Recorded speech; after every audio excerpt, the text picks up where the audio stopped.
నమస్తే రమగారు. నమస్తే జయ. రమగారు, మనం నవరాత్రుల గురించి మాట్లాడుకుంటూ ఉన్నాం. ఇవాళ 6వ రోజులో ఉన్నాం. ఈ రోజు యొక్క విశిష్టత. ఆశ్వేజ శుద్ధ షష్ఠి 6వ రోజు దసరా నవరాత్రి ఉత్సవాల్లో ఇంద్రకీలాద్రి మీద కనకదుర్గమ్మని ఈ రోజున మహాలక్ష్మి స్వరూపంలో చూపిస్తారు. మనం కూడా లక్ష్మీ పూజే చేసుకుంటాం. అవునండి. అయితే మహాలక్ష్మి అనగానే మానవుడు ప్రతివాడికి మహాలక్ష్మే కావాలి. ఆమె అన్ని రకాల లక్ష్మీ స్వరూపాల్లోనూ ఉంటుంది. లక్ష్మి అనగానే సాధారణ అర్థం మనం లౌకికంగా ధనం అని తీసుకుంటాం. అవును. లక్ష్మి ధన ధాన్య ధైర్య సంతాన ఎన్ని రకాల లక్ష్మిలో కావాలి మనకి. ఇన్ని స్వరూపాలలో అమ్మవారు కనపడుతుంది. ఎంత సంపద ఉన్నా ధైర్యం లేకపోతే లాభం లేదు కదా. అంతే. ధాన్యం బోళ్ళంతో వచ్చినా దానివల్ల ధనం రావాలి, ధనలక్ష్మి అవసరం కూడా ఉంటుంది. అన్ని లక్ష్మిలో అవసరమే కదా రమగారు. అంటే పరిపూర్ణతని 8 స్వరూపాలలో ప్రదర్శిస్తుంది లక్ష్మీదేవి. అయితే ఈమె భగవంతుని భార్యగా ఉండటం వల్ల, విష్ణుమూర్తి యొక్క భార్యగా ఉండటం, నిత్యానపాయినిగా ఉండటం, భర్తని వీడి ఉండని తత్వం కలిగిన దేవతగా ఉండటం వల్ల, ఈ దైవంగా ఉండటం వల్ల లక్ష్మిని ప్రార్థించినా పూజించినా మనకి 5వ తనం పెరుగుతుందని చెప్తారు. ఐశ్వర్యానికి లక్ష్మీదేవి. సాహసము ధైర్యము సాహసోపేతమైన నిర్ణయాలు తీసుకోవటానికి, సాహసోపేతమైన పనులు చేయడానికి లక్ష్మీదేవి. భర్తతోటి ఎక్కువ కాలం కలిసి ఉండడానికి 5వ తనానికి లక్ష్మీదేవి. సంతానానికి లక్ష్మీదేవి. పాడి పంట దానికి లక్ష్మీదేవి. సిరి సంపద లక్ష్మీదేవి. అన్నిటికీ మహాలక్ష్మిని కొలవటమే అల్టిమేట్ గోల్గా కనపడుతుంది మనకి. అది అయితే ఈ లక్ష్మీ స్వరూపంగా వెలిసిన ఆవిడ విష్ణువుతో కలిసి వైష్ణవి శక్తిగా మనకి దర్శనమిస్తుంది. అయితే వైష్ణవి శక్తి చాలా ప్రత్యేకమైన శక్తిగా చెప్తారు. దీనికి సంబంధించిన ఒక ప్రత్యేకమైన గాథ కూడా ఉంది. ముందు అమ్మవారికి ఈ రోజు ఏం సమర్పిస్తారో చెప్పి అప్పుడు కథ చెప్పుకుందాం. తప్పకుండా.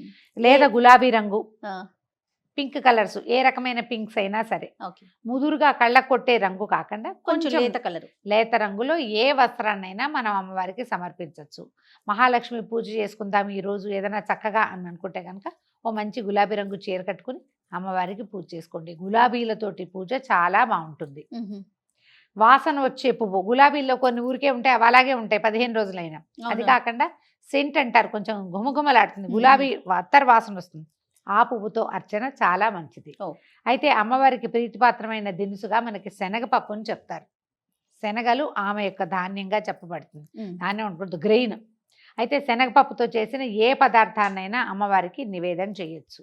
పెద్ద పదార్థాన్ని చేయలేమనుకుంటే మామూలు క్షీరాన్నంలోనే శనగపప్పు వేసి చేయండి. బూరెలు లాంటివి నివేదన చేయొచ్చు, మైసూరుపాకు లాంటివి చేయొచ్చు, బూందీ తీపి బూందీని నివేదన చేయొచ్చు. శనగపిండితో చేసిన ఏ పదార్థాన్నైనా అమ్మవారికి నివేదన చేసుకోవచ్చు. అమ్మవారికి సంబంధించిన మహాలక్ష్మి అష్టకం కానీ లక్ష్మీ అష్టోత్తరంతో కానీ పూజా విధానం చేసుకోవచ్చు. ఈ మహాలక్ష్మి అష్టకము లక్ష్మీ అష్టోత్తరము కూడా నిత్యము పూజా విధానంలో అలవర్చుకుంటే చాలా మంచిది. వీటికి మనకి ఉపదేశం కావాలన్న నియమం పెద్దగా కనపడదు. అన్ని చోట్ల విష్ణు సహస్రనామం చదవంగానే లక్ష్మీ అష్టోత్తరం చదవాలి, అది లెక్క. లక్ష్మీ అష్టోత్తరం చదివితే లక్ష్మీ అష్టోత్తరమే చదువుకోవచ్చు, కానీ విష్ణు సహస్రనామం చదివితే మాత్రం లక్ష్మీ అష్టోత్తరం చదవాలి. వీళ్ళిద్దరిని పక్క పక్కన చదువుకోవటం వల్ల ఇది మంచిది. ఇప్పుడు పొద్దుటి పూట మనం ఏదో హడావిడిలో ఉంటాం, గబగబా లక్ష్మీ అష్టోత్తరం చదువుకుని పూజ చేసుకుని వెళ్ళొచ్చు. మనం విష్ణు సహస్రనామం చదివినప్పుడు కనుక లక్ష్మీ అష్టోత్తరాన్ని కూడా వెనకాల చదవటం అలవాటు చేసుకుంటే ప్రయోజనం ఎక్కువగా ఉంటుంది. ఒక పదము దాని అర్థం ఎలా ఉంటాయి, విడదీయరాని సంబంధం, అంతే, కలిసి ఉంటాయి. వీళ్ళిద్దరు కూడా అలాగే కలిసి ఉంటారు. ఈ కలిసి ఉండే దేవతలు ఇద్దరిని కూడా, విష్ణువుని లక్ష్మిని కలిపి ఆరాధిస్తే చాలా మంచిది, ఎక్కువ ప్రయోజనకారిగా కనపడుతుంది, బాగుంటుంది చేయగలిగితే. లేదా లక్ష్మీ అష్టోత్తరం చేసుకోండి. లక్ష్మికి అష్టోత్తర శతనామావళి అంటే ముందేదో స్తోత్రం ఉంటుంది కదా. అవునండి. ఫలశ్రుతి స్తోత్రం ఉంటుంది, ఎవరెవరికి చెప్పారు కనపడుతుంది. ఒట్టి నామాలు ప్రకృతి వికృతి విద్యం ఓం ప్రకృతి నమః ఓం వికృతి నమః ఇలా కూడా పూజించుకోవచ్చు. కుంకుమార్చన చాలా విశేషంగా లక్ష్మీదేవికి ప్రీతిపాత్రం. పువ్వులతోటి చేసుకోండి. అది కుంకుమార్చన మనం ఎక్కువ కుంకుమార్చన చేయకూడదని చెప్పుకుంటాం. అందుకని ఈ రోజున అష్టోత్తరంతో పువ్వులు చేసుకోండి. ఏ అష్టోత్తరంతో అయినా పువ్వులను అర్చించుకోవచ్చు, ఎన్ని పువ్వులైనా సమర్పించుకోవచ్చు. ప్రత్యేకంగా చేమంతి పువ్వులు కూడా ఈమెకు ప్రీతిపాత్రం అని చెప్తారు. ఇప్పుడు దొరుకుతాయి కదా ఈ సీజన్లో బాగా. చక్కటి చేమంతుల్ని అమ్మవారికి అర్పించి బాగా విశేషంగా అలంకరించి కనుక పూజా విధానం జరుపుకుంటే అద్భుతమైన ఫలితం లభిస్తుంది. కథ గురించి చెప్తాం. పూర్వం అయోధ్య నగరానికి ఒక రాజుగారు ఉండేవారు, ధ్రువసంధి ఆయన పేరు. ఆయనకి 2 భార్యలు, వాళ్ళకి 2 కుమారులు. అయితే 2 భార్యల్లో పెద్ద భార్య కుమారుడు కొంచెం కాస్త మెతకగా ఉండేవాడు, పిల్లవాడు అమాయకుడు. రెండో భార్య కుమారుడు యుధాజిత్తు, శత్రుజిత్తే, బాగా ఉత్సాహంగా ఉంటాడు. పెద్ద భార్య కుమారుడు సుదర్శనుడు, అతను కొంచెం మెతగ్గా అమాయకపు పిల్లవాడు. ఎవరికి రాజ్యం ఇవ్వాలి అన్న ఆలోచన మామూలుగా మాటల్లో వచ్చినప్పుడు కూడా ఏమనేవాళ్ళు, రెండో భార్య కుమారుడు యాక్టివ్, సుదర్శనుడు నిదానస్తుడు, అతనికి ఇవ్వకూడదు అనుకునేవాళ్ళు. అయితే ఇలా రోజులు గడుస్తూ ఉండగా ఒకసారి ఈయన ఏదో అనారోగ్యంతో, వేటకెళ్ళినప్పుడు అనారోగ్యంతో ఈయన మరణించాడు రాజుగారు. మరణించేసరికల్లా ఇప్పుడు రాజకుమారుల్లో ఎవరికి రాజ్యం ఇవ్వాలి, వీళ్ళు ఏదో యుద్ధం చేసుకున్నారు. అయితే ఆ పెద్దరాణి గారి తండ్రి, చిన్నరాణి గారి తండ్రి ఇద్దరు దిగారు రంగంలోకి. ఇద్దరు రంగంలోకి దిగితే ఇక వాళ్ళ యుద్ధంలో చిన్నరాణి గారు, పెద్దరాణి గారి తండ్రి మరణించాడు. తండ్రి సహాయం లేకపోయేసరికల్లా ఈ పెద్దరాణి గారైన మనోరమాదేవి ఆవిడ ఏం చేసిందంటే పిల్లవాడిని తీసుకుని పారిపోయి, నేను బాగా వివరం చెప్పట్లా, చకచక చెప్తున్నా కదా.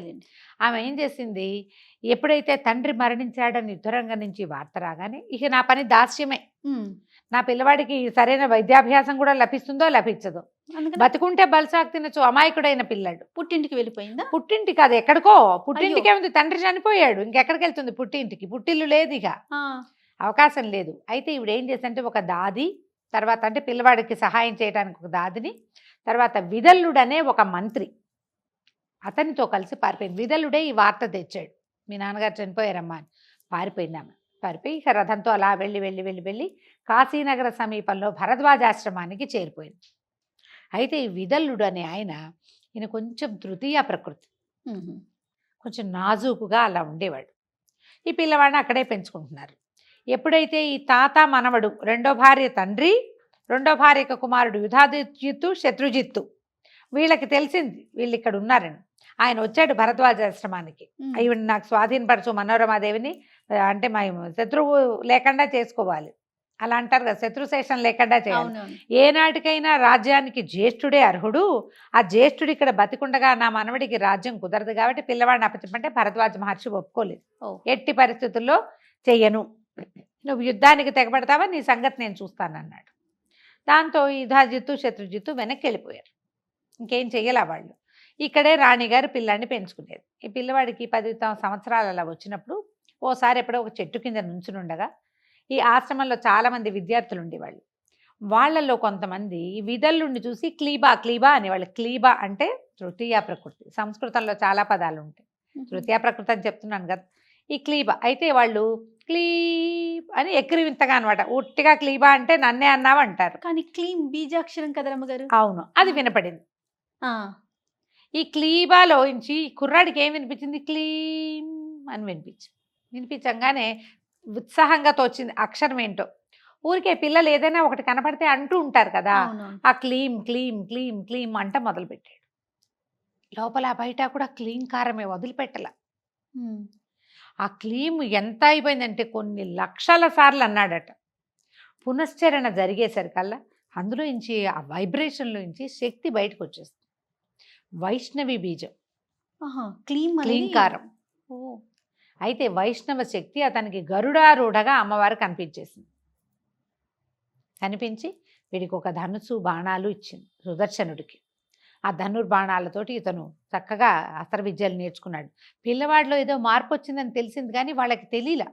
మనం రోజు చూస్తున్న పిల్లల్లో మార్పు ఉండదు. ఓ 2 నెలల తర్వాత మన ఇంటి చుట్టాలతో అబ్బో మీ అమ్మాయి సాగిందే, మీ అబ్బాయి పొడుగయ్యాడే, నువ్వు కొంచెం తెల్లబడ్డావు, నువ్వు కాస్త సన్నబడ్డావు, ఇలాంటివి చెప్తారు.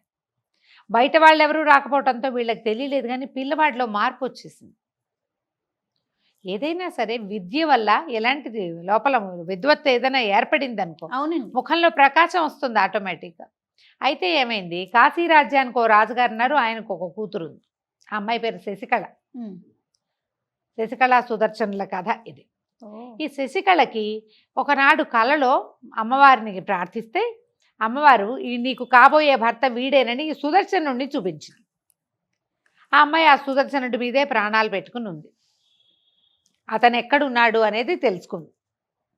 ఆ అమ్మాయికేమో స్వయంవరం ప్రకటించేసరికల్లా ఈ అమ్మాయి ఇక్కడికి కూడా పంపించింది. ఈ లోపల రాజుగారికి కూడా ఈ అయోధ్యానగరాధిపతి జ్యేష్ఠ కుమారుడైన సుదర్శనుడు ఇక్కడ ఉన్నాడని, రాజకుమారుడు ఉన్నప్పుడు మనం ఆహ్వానం పంపాలి కదా, ఆహ్వానం వచ్చింది, రథం కూడా వచ్చింది.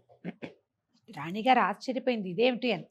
కానీ ఏం చేసింది, కుమారుడితో కలిసి వెళ్ళేసరికల్లా శశికళ ఏమో అందరి రాజకుమారుల్ని వదిలిపెట్టేసి సుదర్శనుడిని పెళ్లి చేసుకుంటానని. రాజ్యం లేదు, క్షత్రియ రాకుమారుడు అయినప్పటికీ. దాంతో మిగిలిన రాజులందరూ పోట్లాడారు.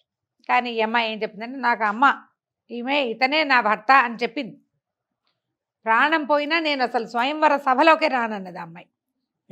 నా భర్త నిర్ణయం అయిపోయాక పరపురుషుల ముందుకి నేను ఎందుకు వెళ్తాను? అంతేగా, భర్త నిర్ణయించబడి ఉన్నాడు కదా, అతను వచ్చాడు, అతన్నే పెళ్లి చేసుకుంటా అంటే ఇక రాజుగారు ఏం చేయలేక మా అమ్మాయి కాదంటోందని చెప్పేసరికి వాళ్ళందరూ యుద్ధాలు, పోట్లాట్లు, నానా గొడవలు. సరే ఇతనికి వీళ్ళు ఏం చేశారంటే వివాహం చేసేసి అయోధ్యానగర్ కాశీనగరం దాటించే ప్రయత్నం చేశారు. దాటిచ్చేసరికి ఎప్పుడైతే కొంతమంది ఏమనుకున్నారు, రాజకుమారులు అమ్మాయి వరించినప్పుడు అతను రాజకుమారుడే, మన సాటివాడు క్షత్రియుడు రాకుమారుడు, రాజ్యం ఉంటే ఉంది, లేకపోతే లేదు, వీరభోజ్యంగా ఉండి వాళ్ళ తమ్ముడికి వెళ్ళింది. అయినా ఇతనే అర్హుడు నిజానికి. కొంతమంది వెళ్ళిపోయారు. కానీ యుధాజిత్తు, శత్రుజిత్తు, తాత మనవడు మాత్రం పట్టేసుకున్నారు, వీడిని సంహరించాలి. ఎప్పటికైనా రాజ్యార్హత ఉన్నవాడు వల్ల ప్రమాదమే. పైగా ఇప్పుడు కాశీరాజు కలుడైతే కాశీరాజు ఇంకో 5-6 ఫ్రెండ్స్ని కూడగట్టుకుని మన మీదకి వస్తాయి. ఇలా ఆలోచించి వాళ్ళు యుద్ధానికి తెగబడ్డారు. ఇతను యుద్ధం చెయ్యలేడని వీళ్ళు భావించారు. కానీ అతనికి ప్రచండమైన వైష్ణవి శక్తి తోడుంది. అతనికే సాహసము, శౌర్యము, ప్రతాపము వచ్చినాయి. కానీ ఈవిడ అమ్మవారు ఈ గరుడారూఢగా యుద్ధ రంగంలోకి ప్రవేశించింది. అతనితో పాటు వచ్చిందని ప్రత్యక్షంగా వచ్చినా రాకపోయినా ఇతని లోపల ఉన్నది ఆ శక్తి. అది అమ్మ వచ్చేసి 2 బాణాలతోటి వీళ్ళని సంహరించేస్తుంది. ఆమె వచ్చేసరికి ఇతని బాణాలే జరిగి కూడా ఉండుండొచ్చు. అయితే ఇట్లా ప్రత్యక్ష స్వరూపంలో గరుడారూఢగా కనపడినటువంటి వైష్ణవ శక్తిని చూసి రాజు, రాకుమారుడు అందరూ నమస్కారాలు చేశారు. ప్రత్యక్షం అయిపోయింది స్వరూపం. అది ఒకడి మంత్రోచ్చాటన వల్ల మంత్రం పునశ్చరణ వలన ప్రజలందరికీ ఆమె దర్శనమైంది. ఒక్కడు సరైన వాడు ఉండాలి కదా సమూహంలో, ఒక్కడున్నా చాలు. వాళ్ళు మనం చేస్తే వీళ్ళందరూ మానేశారు, మనం ఎందుకు చేయటం అని మానకూడదు. దానికి ఉదాహరణ ఈ కథే. అతను ఒక్కడే చేశాడు, వీళ్ళందరూ అమ్మవారిని దర్శించుకున్నారు. అప్పుడు ఆయన కాశీరాజ్యంలోనూ ఉండమ్మా అని అడిగితే, కాశీరాజ్యంలో ఒక దేవాలయము, ఒక చోట వెలిసింది అమ్మవారు అంబికా స్వరూపంతో, అయోధ్యానగరంలో కూడా వెలిసింది ఈ వైష్ణవి శక్తి. అది లక్ష్మీ బీజం అని చెప్తాం, క్లీంకారం. తర్వాత ఇతను రాజ్యానికి వెళ్ళి తమ్ముడు చనిపోయినా పినతల్లిని చక్కగా చూసుకుంటూ అయోధ్యానగరాన్ని మళ్ళీ పొందాడు సుదర్శనుడు. కేవలము ఏ ఉపదేశము లేకుండా దైవికంగా తనకు అందిన ఆ క్లీంకారాన్ని పట్టుకుని, క్లీంకారే అది క్లీంకారము అంటాం. దాన్ని రాయాలి అంటే ఏం రాయాలి, క్లీంకారము అని రాయాలి. ఆ క్లీంకారాన్ని పట్టుకుని తన రాజ్యాన్ని మళ్ళీ సంపాదించుకున్నాడు. చూడండి ఎంత చిత్రమైన కథ కదా. చాలా అండి. మనం ఏదైనా ఒక్క మంత్రం చేసినా, మనం స్తోత్రము, శ్లోకము గంటల తరబడి చదవాలి, ఇంత పూజ చేయాలి, ఇన్ని పువ్వులు వేయాలి, ఇంత అలంకారం చేయాలి, మనలాగానే చక్కగా గ్రాండ్గా అలంకరించుకోవాలి. దీనికంటే ఇదంతా మంచిదే. అదేవి కుదరకపోయినా శుభ్రంగా పసుపు రాసుకుని స్నానం చేసి, తలారా స్నానం చేయగలిగితే మంచిది, చేయకపోయినా ఏ తప్పు లేదు. మనం ప్రతిసారి చెప్పుకుంటున్నాం, ముత్తైదుకి పుణ్య స్త్రీలకి పసుపు రాసుకుని కంఠ స్నానం చేస్తే సరిపోతుంది. ఒక్క శ్లోకాన్ని లక్ష్మీ క్షీర సముద్ర రాజతనయాన్ని తీసుకున్నా మీరు 11 సార్లు, 21 సార్లు, 40 సార్లు, 108 సార్లు మీ శక్తి కొలది ప్రార్థించుకోండి అమ్మని. ఈ క్లీంకారం ఆయనకి లభించింది కదా అని మనం కూడా చేయాలంటే గురూపదేశం ఉండటం ఎంతైనా మంచిది. లేకపోతే మనం ఇట్లా ఒక్క శ్లోకాన్ని తీసుకుని, ఏదైనా ఒక్క స్తోత్రాన్ని తీసుకుని కూడా అమ్మని ప్రార్థిస్తే, ప్రతిరోజు ప్రార్థన చేసుకుంటే కనుక లక్ష్మీ అనుగ్రహం అన్ని విషయాలలోనూ మనకి లభిస్తుంది. ఒక ధనమే కాకుండా ఆరోగ్యం సిద్ధిస్తుంది, ఐశ్వర్యం సిద్ధిస్తుంది, 5వ తనం సిద్ధిస్తుంది, అఖండ సౌభాగ్యవతిగా ఉండాలి కదా. అంతేగా, మనం ఏం పూజ చేసుకోవాలన్నా అన్ని రకాల ఐశ్వర్యాలు లభిస్తాయి. ఈ రోజున శనగపిండితో ఏదో ఒక పదార్థాన్ని చేసి అమ్మవారికి నివేదన చేసి ఈ రోజుని సుసంపన్నం చేసుకుందాం. తప్పకుండా రమ్య. నమస్తే. నమస్తే జయ.